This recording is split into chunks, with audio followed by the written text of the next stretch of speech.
Well done to all the weekenders who are here tonight. If you're anything like me, you'll be bleary-eyed and longing for your bed, especially as the clocks went back over the weekend. But it was a brilliant weekend.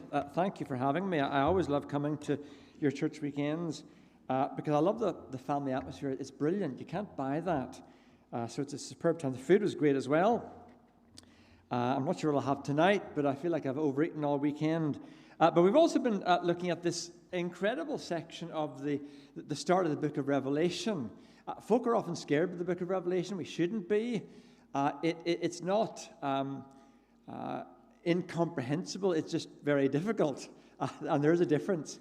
But the starting section of the book of Revelation, for those of you who weren't at the weekend, what we have there is 7 actual letters. They were written to 7 actual churches in what is modern-day Turkey. Back then it was Asia Minor.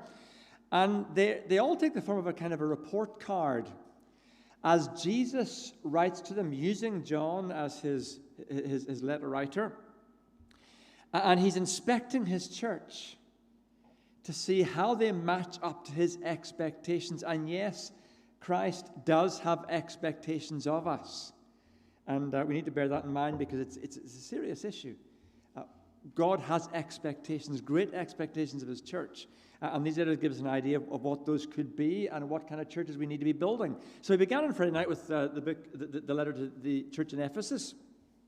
Big city, prosperous city, church full of very high flyer, strong people. Problem was they weren't very loving.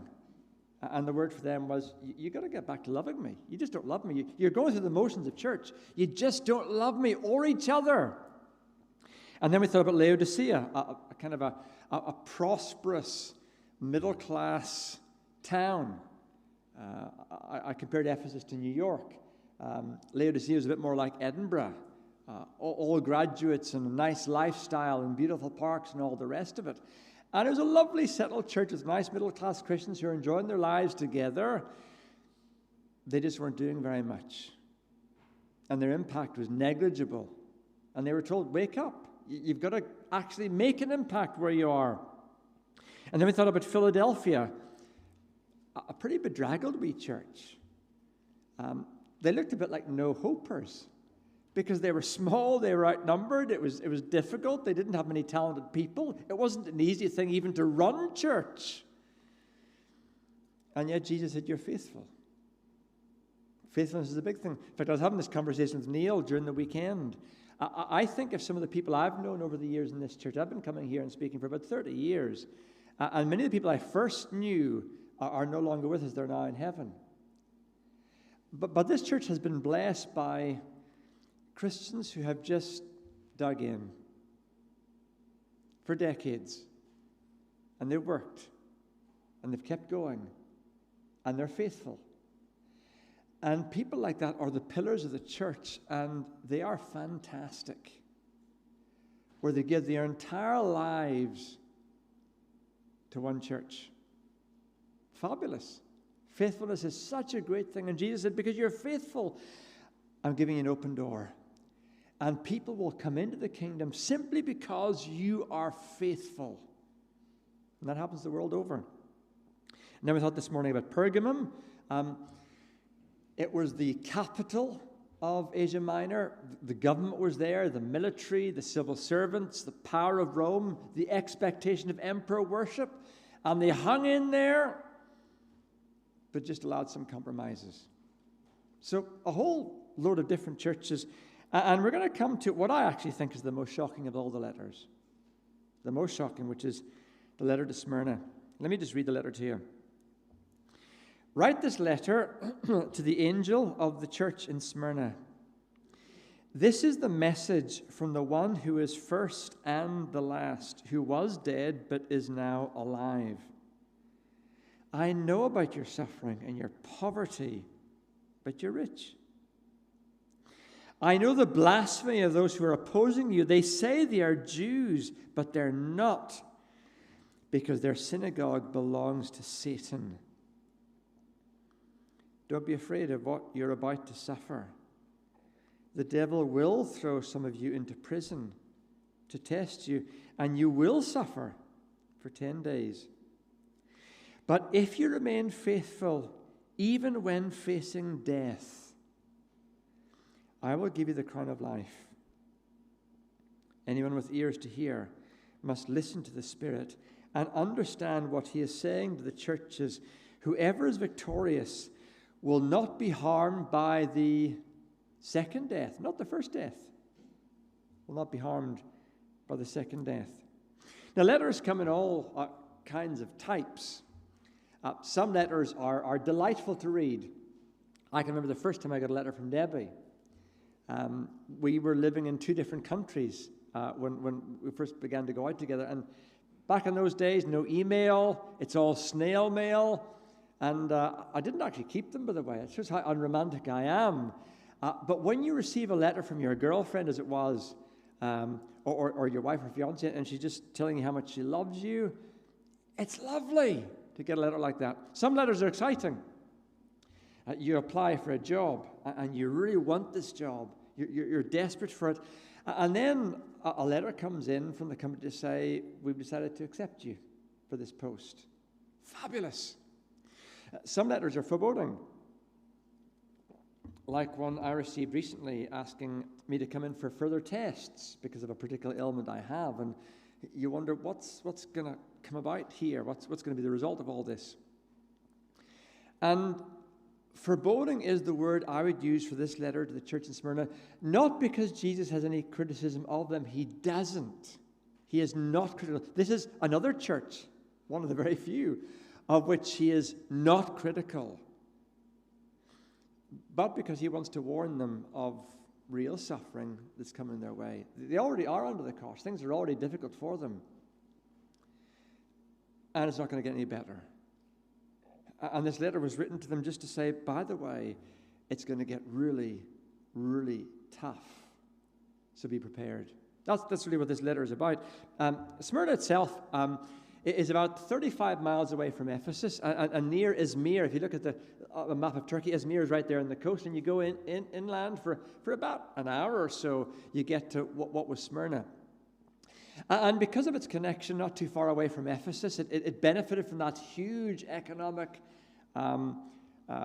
engine that Ephesus was, and therefore is a burgeoning, prosperous city where things were going quite well, and people were doing well. Apart from that is the Christians, because life for them was simply tough. And it's not for no reason that Jesus begins this letter by describing himself as the first and the last, the one who has died and now is alive again. I suspect that's an expression that these Christians would have held on to for a long, long time. He is the Alpha and the Omega. Why? Well, if there's one thing that unites all human beings, it's the realization of our fallibility. We are weak. We're strugglers. Life is difficult, isn't it? It always will be. And we're aware that sickness and death is part of life, and we're vulnerable. And when life gets, for all kinds of reasons, unbearably tough, it's good to know where you pin your hopes and where your faith is based. And when your faith is based in Jesus, and he is the first, that is, before there ever was a universe, Jesus was there.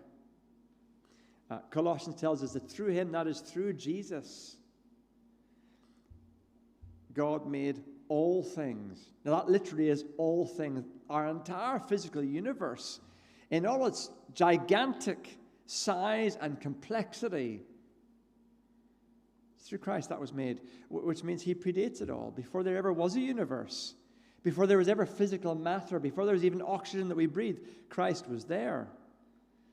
And he'll also be the last. When the universe finally, to use scientific language, dissolves in heat death, that's the scientific explanation as to what's going to happen when all energy runs out in the universe. The biblical explanation, God will just roll up the universe like a blanket. And when that happens, Jesus will still be there. He's the bookend that is at either side of the existence of the universe, which most atheists think is the sum total of all that exists. No, it's not. Jesus was before, he will be after. And that's quite a comfort when life is becoming unbearably hard, because the person to whom we have pinned our hopes is the one who outlasts everything. He always was, he always will be. That's who we place our hopes in. And he's the one who died and is alive. I was talking to one or two NHS folk over the weekend. And I can remember when I first became a nurse in the dark ages, years and years ago. My nursing career it finished about 40 years ago. That's how long ago it was. My very first ward was Ward 5 of White Abbey Hospital. 38-bed ward, the largest ward in the hospital. And it was a ward for people in the advanced stages of cancer. And I was fresh out of nursing college. And in that 3 months, every single bed in that ward was emptied and then refilled again with somebody else. And it was quite stark for me as a young nurse, being with patients, some of whom I got very, very close to. I still have a book that was given to me by one of my patients, a Mr. Danker. He was a Jew. He survived, actually, the Holocaust. Survived it. And there he was, and I did night shift at the time, and I asked him one night, because he was in real pain. I said, would you like me to pray with you? He said, I would love that. And I prayed with him. I was a fairly new Christian. This was all new to me, and I knew I could possibly get in trouble for doing so. We actually became really close, and he gave me a book. I still have it. It's called The Israel I Love, because we had long conversations into the night as he couldn't sleep with all the drugs we were injecting in him because of his condition.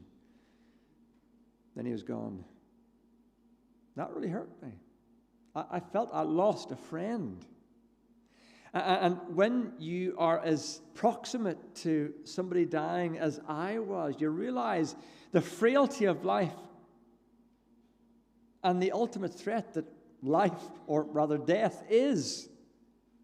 And these Christians were certainly about to face that. And Jesus said, well, I was the one who died, but now I'm alive again. If you have to face that ultimate, just remember, I have conquered this thing that everybody fears, this thing called death. I've conquered it because I'm alive again.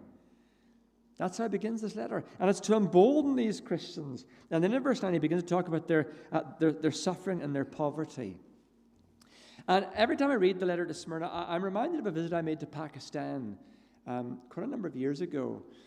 And I spent most of my time with some of the missionaries in Pakistan who I was going to do some teaching with, etc., etc. But I was asked to come and spend some time with a little Pakistani church in a Christian community in Islamabad. And it was one of the most moving experiences of my life, living with these Christians. I lived in an extended house. There were about 46 people in the one house. It was multi-generational family in the one house. And I lived with the patriarch, the uncle, who was the family head. And on day one, he said to me, it's not safe for you to be here. So we're going to go to the market. I'm going to give you some local clothing because everybody knows we're here. It's just not safe. So I had to wear Pakistani clothing for the week and a half that I was with that family. And this community were quite bedraggled because all the Christians had been forced into this slum area of the city. And while the government was expected to give them educational and work opportunities, they didn't, because they were Christians, they were a minority, they were despised. And so they had to form their own businesses and form their own school with volunteer teachers so these kids could learn to read and write. And they lived every day facing genuine threats. They were a very bedraggled community, and yet they were growing. They were growing. It was incredible. But I felt the pressure living with that family for a week and a half of what daily life was like for them. And that was what life was like for these Christians in Smyrna. They were the untouchable. And none of them had good jobs. They all had menial jobs because, frankly, nobody wants to employ a Christian. And many of them would frequently face prison because false charges were thrown against them. And yes, they try to get a lawyer to defend them. But of course, who's going to believe a Christian? After all Christians, by definition, are traitors because they don't worship the emperor. And so you're beat before you even begin. You've got no chance defending yourself if a neighbor gets a false charge against you. And you're being continually maligned and misrepresented. And that's just life. And that's the point where Jesus writes to them. And he highlights the fact that they are suffering. And not just suffering from the Roman authorities. He talks about this synagogue that belongs to Satan. People who say they're Jews, but they're not, because the synagogue actually belongs not to Jehovah God, but to Satan himself. Why? Well, as I explained during the weekend, Jews were scattered throughout the empire, and Christianity emerged from within Judaism. And because the Jews had a certain credibility and influence and financial clout, etc., they managed, and actually managed quite well, despite the fact that they weren't very popular either, but at least they were strong enough to manage. And those Christians could sometimes find sanctuary from within their Jewish community, because after all, this is their cousins and brothers and sisters and uncles and parents and all the rest of it. But sometimes the synagogue itself would turn their backs on them and begin to persecute them. So these folk are facing a double whammy. Not only did the Romans hate them, but the Jews hated them. So there's nowhere to hide, no one to look after them, no one to give them a job, no one to send their kids to school. And actually, they should have expected this, because Jesus, when he was on earth, said to his disciples, I'm sending you as sheep amongst wolves. That's how Jesus brought up his disciples. I'm sending you as sheep amongst wolves. This is what life will be. Now, we don't find that so much because we live in the safe, Christianized West, but this is the experience of most Christians. But notice how Jesus introduces the issue of suffering. He says, I know about your suffering and your poverty. One of the biggest battles you face when you're under the cross, whether it's your poverty or your physical ill health or receiving a hassle because you're a Christian, it's that feeling of, oh dearie me, I feel so lonely, I feel so isolated. Who understands what I'm going through? And actually, constant, unrelenting pressure and bad news and difficulty can have a significant impact on your mental health. That's why, by the way, those of you who do hospital visitation, keep it up, because to go to a Christian who's in hospital or suffering in some way and just sit by their bedside and hold their hand and pray with them, it's so important, because you can feel so alone when you're struggling. And Jesus says, I know. I'm not naive or unaware of your plight. Now, your plight isn't going away, but I know about it. I'm with you in it. I understand what you're going through. And he says that very deliberately, because he wanted to be of comfort to them. And we need to recognize that Christ understands our pain. I've spoken to a number of friends recently who are going through real struggle. In one case, it's a couple who are childless, and they've always been childless. They wanted to have kids, and they've tried for years, and it's just never happened. And when they get together for church activities, and all the other kids are there, and they love being in that family atmosphere, but it's also profoundly painful for them. And they've asked God to provide them with family, and it hasn't happened. And that's tough when you're a Christian and you believe in prayer and you believe that God is a good God who provides. It's hard. Jesus knows. Or another friend of mine who's off work at the moment because he has continual and fairly unrelenting bouts of depression. And he struggles even to think of, should Christians be allowed to be depressed? Well, actually, look at some Old Testament characters. You'll find that depression is as old as the hills. And he would love to get back to work and to feel useful, but he's really struggling. It's hard. And I prayed with him about it. Jesus knows. Or another friend of mine, and at the moment his wife is in remission, but it probably won't last long, from a brain tumor. Now, my brother went through that experience as well and lost his wife after 3 years of marriage. I could see what he went through. And I feel for my friend because I know what it's like, having experienced that within my own family. And they don't give much hope that it won't come back again. It's hard. But Jesus knows. And that doesn't take away the pain, but at least it helps us to understand that we are not completely alone, because Jesus sees all of our pain. And then in the second half of this letter, 3 really important challenges. And can I just say, and here's a warning, a trigger warning, for those of you who are woke enough to believe in trigger warnings. A trigger warning, these aren't easy challenges. And it's not very pleasant, but it's actually what the text says. 3 challenges. Number 1, verse 10. Don't be afraid of what you're about to suffer. Now, we believe that God is with us in all things, and He protects us in all kinds of situations. But there's a hard message to these Christians. You're about to suffer. Now, they already are suffering. And what Jesus is saying is, it's actually going to get worse. But don't be afraid because of what you're about to suffer. And he defines some of the suffering. He talks about some of you are going to jail. You'll be imprisoned. And it'll be false charges. You've not done anything wrong. But you'll still be in prison. Through no fault of your own. And that's what's coming. And actually, this is going to go on for quite some time, because in the next century, halfway through the next century, there's a very famous leader of this church called Polycarp. He's one of the great church fathers. And he was martyred as an example to all the other Christians in the city. Don't lift your head above the parapet, because we're not going to allow for that.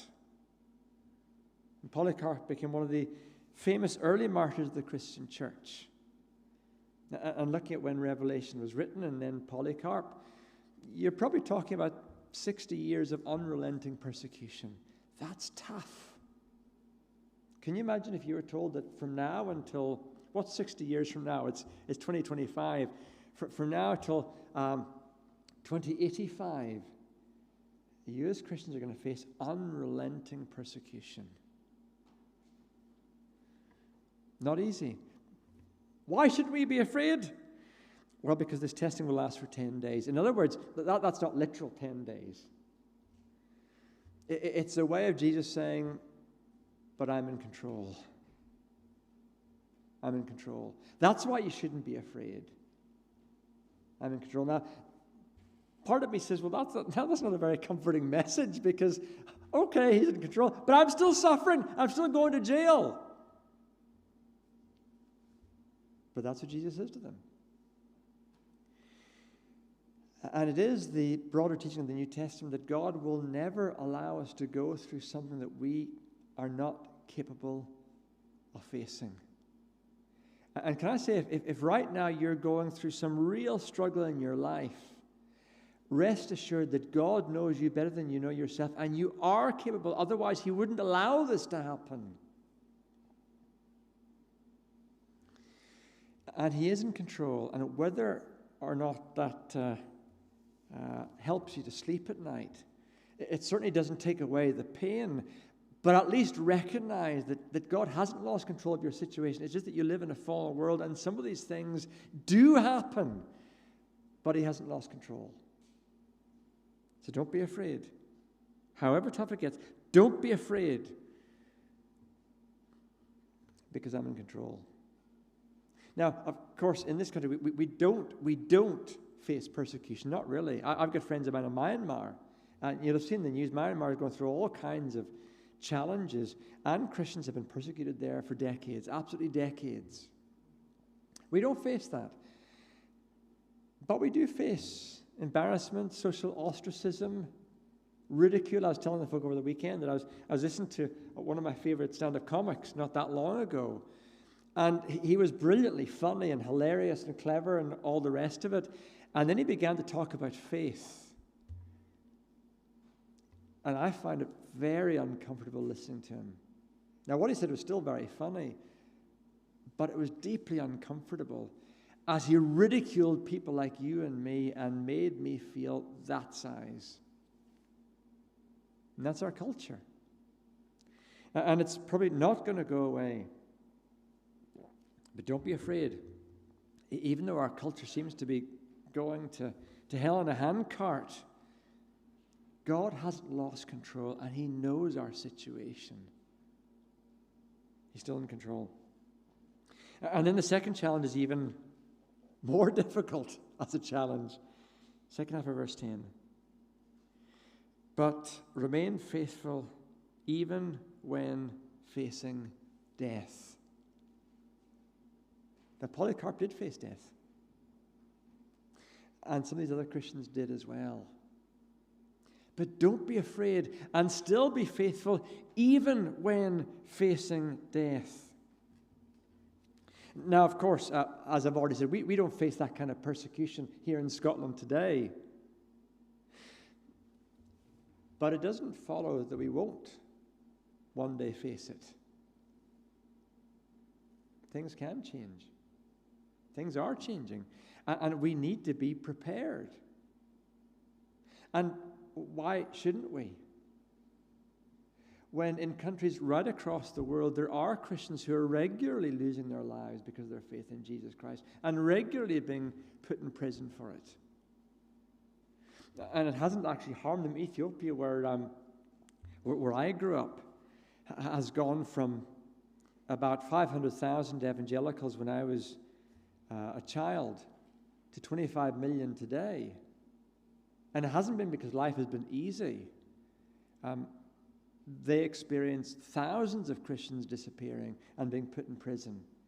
And the boy who was my Sunday school teacher, who himself was only 18 years of age, disappeared and almost certainly was martyred for his faith shortly after my family left the country. And that for them has been the norm. And I've been back to Ethiopia, and there's now a bit of stability in much of the country, and I've heard church leaders praying that the persecution will come back again because they felt Christians were doing better under persecution than they are now when they've got freedom, and asking God to make life tough for them once more. I find that profoundly challenging. Remain faithful even when facing death. And that's our calling, to keep serving Jesus even if you don't get that promotion because you're a Christian. Or even if for some reason your kids aren't allowed to go to university because you're a Christian. I have a friend of mine in Germany, and he is brilliant, a really clever guy, but he had the misfortune of being born in Nazi Germany, and because his father, a pastor, a Lutheran pastor, would not subscribe to Nazi dogma, his kids weren't allowed to go to university, even though his son was a genius. And so he spent his life as a coal miner when he should have been a surgeon, simply because his parents were Christians. And when your church hits the media and you're slandered for all kinds of things, or people make fun of you, or in extreme situations, which may well one day happen, you get in real trouble and you have to face some ultimate price for being a Christian.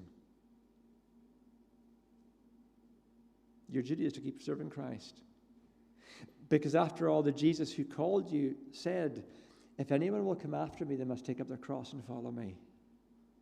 Taking up your cross in that context was carrying your cross to the place of execution. And that's how Jesus sold the gospel. We're tricked into some kind of easy believism, as if being a Christian is a kind of a quickly get help guide. And we almost need to be careful about some of our preaching. Yes, there's lots that's attractive about being a Christian. And it's a wonderful thing. We do have a friend in Jesus, and there is joy in being a Christian. Doesn't mean to say it's easy or a free pass through all of your problems, which is why Jesus said, if anyone will come after me, be prepared to take up your cross and follow me. So even if the going gets really tough, your duty is still to follow Christ unrelentingly, because that's what he's called you to. Let's not buy into this low-cost Christianity that demands nothing and just expects that we'll always walk in streets of gold, and that's well, it will be one day our future, but not necessarily now. But however bumpy the road gets, or however difficult it gets, our job is still to faithfully follow Christ and to be unafraid of any reaction to being witnesses for Him, because that's the deal. That's what He's called us to. And if you do so, the third challenge, verse 10, you'll receive that crown of life. I was in admiration of all the park run people. I needless to say, didn't do the park run. It was too cold for a start. But guys like Jamie, I'm in huge admiration. I know we're the same kind of build, but I couldn't run more than about a kilometre without really, really struggling. That guy can go on all day. And athletes are remarkable. Not because it's easy to get that level of fitness. It's not easy. It is utterly punishing. Why do they do it? Especially the elite athletes. They do it because one day they get that laurel wreath. My hero growing up was Abba, famous marathon runner for running 2 marathons in the Olympics, winning them both, running them both in bare feet. And the second one, he ran after having an appendectomy just 6 weeks earlier. Now, can you imagine that? And he still cuffed them all. He was brilliant. I know where he grew up because it's the area I grew up in as well. And he would run in baking 45-degree heat and run all day in his bare feet, up and down desert hills, all day. And that punishing schedule made him a remarkable, remarkable athlete, and he won those 2 Olympic marathons. Astonishing. And that's what Jesus is saying to these people. Don't be afraid. Keep going. Keep being faithful. And at times it might think, what's the point? Why? It's just so difficult being a Christian. It's just so hard keeping going under all of this pressure. Well, it's because there's a crown of life. Crown of life. And we need to, as Christians, see this life, which will have joys as well as sorrows. It will have great times as well as difficult times. But seeing this life as a dress rehearsal for the real life. It's just a dress rehearsal. The real life is yet to come. And it's a bit like when you talk your kids into opening a savings bank. They want to spend their 10 pence in sweeties. And I'm saying to my son, no, stick it in the bank. Why? Well, because one day you'll want a mortgage. Because you want a house of your own. And it might not seem very significant, you putting that 10 pence, rather than buying sweets, putting that 10 pence in your wee piggy bank. Because one day you're going to get a house of your own. It's hard to get that into the mind of a 6-year-old. Those of your parents know exactly what that feels like. But that's the mentality that Christ would have us take on board. This life is a dress rehearsal. And do you want a mansion in this life that you'll never be able to take with you? Or one in the next that you'll have for eternity? That's the mindset. And it's a mindset that has enabled Christians under extreme persecution to keep going. I've talked to Christians in countries where they do suffer intensely, and I've heard them say, oh, we're not living for this life. This isn't our home. We're preparing for the next. I find that inspiring, absolutely inspiring. And we might not have to suffer as this church did, but we don't know that. We just don't know that. The question will be, and with this I finish, if you are up against it, and you do really face an extreme challenge, will you be unafraid? Will you be faithful? Will you keep going or not? A very question that Jesus asked when he spoke to his disciples and said, when the Son of Man returns, will he find faith on the earth? It's a good question to finish the weekend on. When he comes back, will he find us still faithful? Let me just pray. Father, you haven't promised us unrelenting joy here, an easy life here, free of complication here. But you do promise us a crown of life if in all of our experiences we just remain faithful. Help us to be faithful, to keep going, however difficult it gets. And may we be those people who you find faithful when you return. In Jesus' name I ask it. Amen.